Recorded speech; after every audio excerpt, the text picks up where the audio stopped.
Hi, I'm Beverly Prentice with Nutrition Specialist of Northeastern Oklahoma, and I have Mallory with me today. She's another one of our dietitians, and we're going to be talking about tube feeding. So Mallory's going to be my patient today, and I'm going to share with you some things that you need to know about an individual who's fed by tube.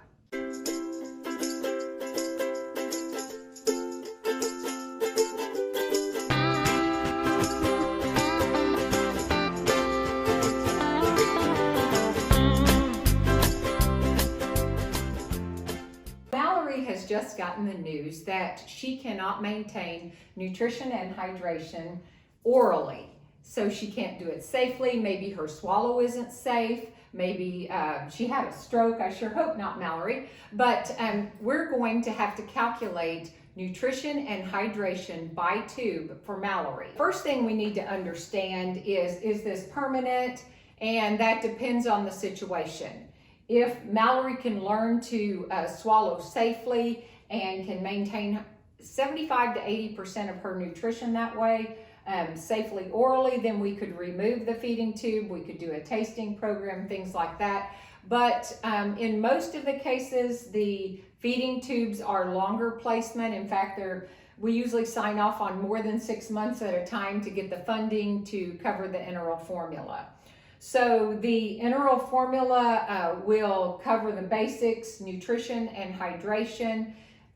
Usually individuals have an NPO or nothing by mouth order, and so that means that they can't even swallow water, or even when they brush their teeth, they cannot swallow, a drink afterwards, so that has to be suctioned out with a 𝘕𝘭𝑚𝐥𝐻𝑚𝐿. And so we're going to want to keep her mouth clean, but we're also not going to put any food in there. We're going to do everything by a feeding tube. So basically, Mallory's GI tract kind of goes straight down here, goes to her stomach, and then dumps into her small intestine. And then there's this little zigzag path that's very actually long. And so that's more than 20 feet from one end to the other. And so the nutrition has to be absorbed along the GI tract. So the formula will be calculated by a dietitian with the right amount of protein, the right amount of fiber, or possibly even no fiber. We'll specify whether it's a whole protein or a peptide-based formula. And so all that will be done by a dietitian, sent to the doctor, and the orders will be signed, and then we'll teach you how to do that. So some of the basics for that are to position Mallory upright. So we want Mallory to be at 90 degrees at her hips, 90 degrees at her knees, 90 degrees at her feet, or in a wheelchair. Nurses may feed in bed with an individual upright at 30 degrees.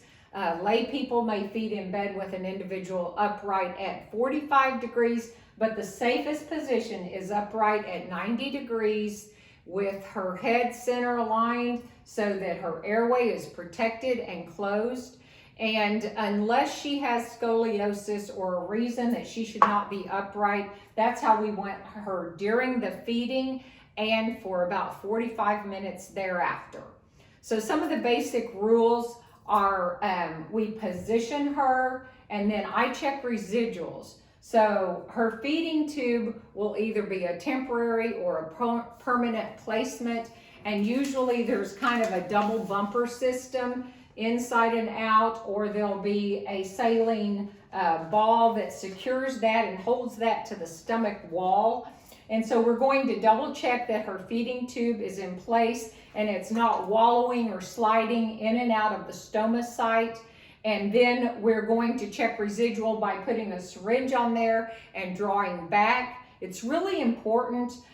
Some people let gravity let it flow out, or some people use a syringe, but the most important thing is any contents that you take out of the stomach to check the residual, it must go back in there so that we don't cause an electrolyte imbalance. So if residual is less than 60 from the previous feeding, then you can go ahead and feed. And the steps are flush, feed, flush. And so we flush with bottled water, and we have it at room temperature. We have our formula, our very specific formula, whether it's 𝘕𝑗𝑗𝑗 or Zytosource or FiberSource or Peptamen, whatever our formula is, we have that specified, and it'll say how many calories it is, like a 1.0 or a 1.5. It's very individual specific. We have that at room temperature, and then we have the amount of flush is specific per individual.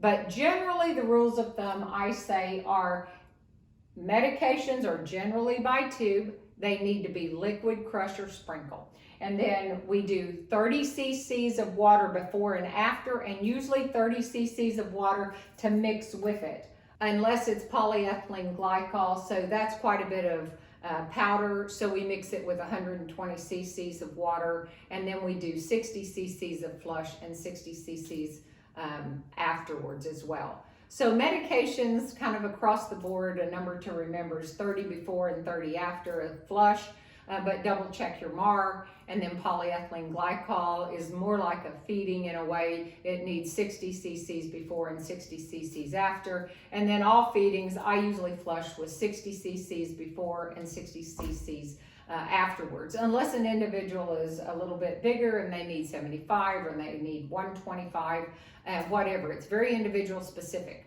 We try to control the volumes. So a stomach can hold about 500 cc's, maybe 600 cc's. So we're checking the residual to make sure we don't have the volume of the previous feeding. If it's less than 60, then we know, oh, look, if I put 60 of water, the feeding itself is 237 to 250, then I put 60 cc's of water. I'm still keeping the volume down, so I'm not going to put pressure on the lower esophageal sphincter and have it come back up and have her aspirate.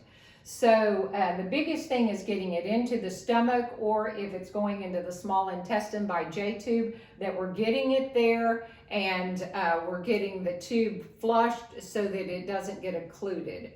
And so some of my rules for basically my favorite feeding is a slow gravity, and so we do it in a slow gravity bag. So a slow gravity feeding runs 30 to 40 minutes. And it's usually hanging on an IV pole or on a C hook, and then it will, we will adjust it right here so that we're delivering about 60 cc's every 10 minutes. It'll take about 30 or 40 minutes. And I usually do the flush on the front end in the syringe where I checked residual. And then I do the formula through the bag, and I do the hind flush or the flush afterwards through the bag. So one of the rules is you don't want to get air into this feeding line. You want the formula and the flush at room temperature. In a hospital, they generally say are the individuals that being fed bolus or infusion pumped. And the funny thing is with our people, it's kind of sort of in between. It is by slow gravity. So we can actually set the infusion pump to be at a slow gravity rate. But hospitals a lot of times just put them on an infusion pump because they're going to stay in bed the whole time that they're there. Obviously, the safest when they're home is to be fed throughout the day and then repositioned so we don't get skin breakdown. So at home, I like to feed them about every 4 hours if they tolerate at least slow gravity feedings. So that allows every 4 hours would be like a schedule that's 8 o'clock, noon, 4 o'clock, and then 8 p.m. so that they're up right afterwards, don't go to bed right after a feeding. And then I allow plus or minus 1 hour. Some agencies only allow plus or minus 30 minutes on your feeding schedule because there's other competing demands. But always checking residual prevents you from putting two feedings too close together. So those are just some general rules that we like to remember. The stoma site should always stay clean and dry. And so one of the things to remember is we have staph on our skin. So when we clean the stoma site, we're always going to clean from the inside out, never vice versa. And then if there's pus, blood, anything looks hot, infected, or if there's seepage at the stoma site, then that's a nursing concern. You're going to have the nurse look at it, or you're also checking for placement, that the feeding tube stays in place. It doesn't like wallow in and out the stoma site. It shouldn't have more than 2 digits of play. And a dietitian concern obviously would be no output, if we're not voiding, if we're not having a normal stooling pattern, if we basically are losing weight and it wasn't planned for us to lose weight. Those things need to be reported to a dietitian. On a few of our individuals, we even do a UA monitoring.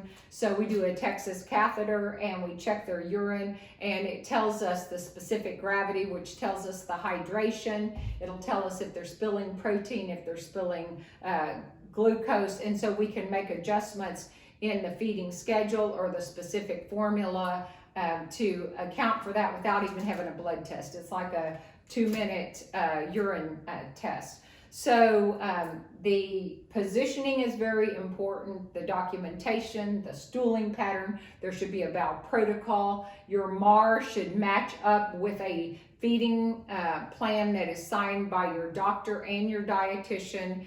And then any signs of gurgling, rattling, coughing, gagging should be definitely reported, because something is coming back up and could cause problems. So we're here for you. One thing that's really important is that we preventatively maintain that tube, because that's the only way of getting nutrition and hydration, unless the doctor allows oral intake. If that person is NPO, there's nothing by mouth, and they're dependent on that working feeding tube, I recommend that the feeding tube be replaced.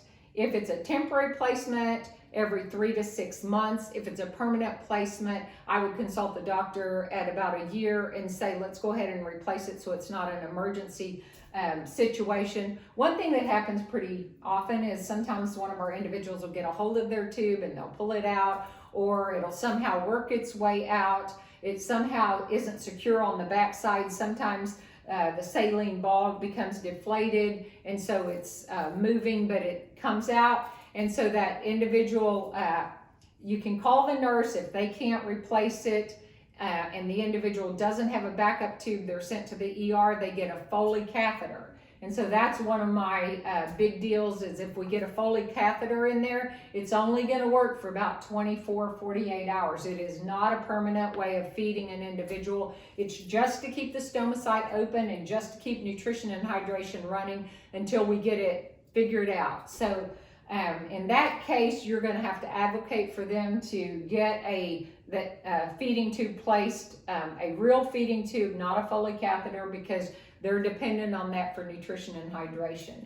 So you are their best voice. Understanding the formula that you're on and advocating for that is very important, because, for example, if this individual is on anti-seizure meds or is on pain meds and is basically sedentary all day long, fiber's not going to be their friend. So even if they go into the hospital with constipation, you don't want to put a lot of fiber in there. So you don't want a formula like 𝘕𝑗𝑒𝑣𝑦. You want something like osmolite, or you even want something like Vital or Peptamen. So knowing what formula they're on is very important. Getting in contact with the dietitian if it looks like they're going to be on a different formula. We have inroads into some of the hospitals where we can get a dietitian up there to evaluate, to talk to the person about whether or not they can tolerate volume, whether or not they can tolerate fiber, and get the right formula going, because we don't want to have mistakes happen because of miscommunication.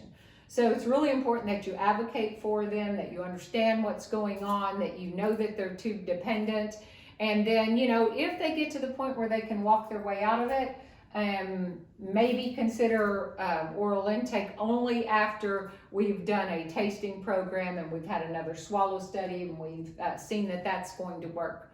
So we appreciate the work that you do, and we want you to understand what you're doing, and call us if there's any questions as you go through this adjustment to the feeding tube process on keeping Mallory fed and hydrated. Thank you.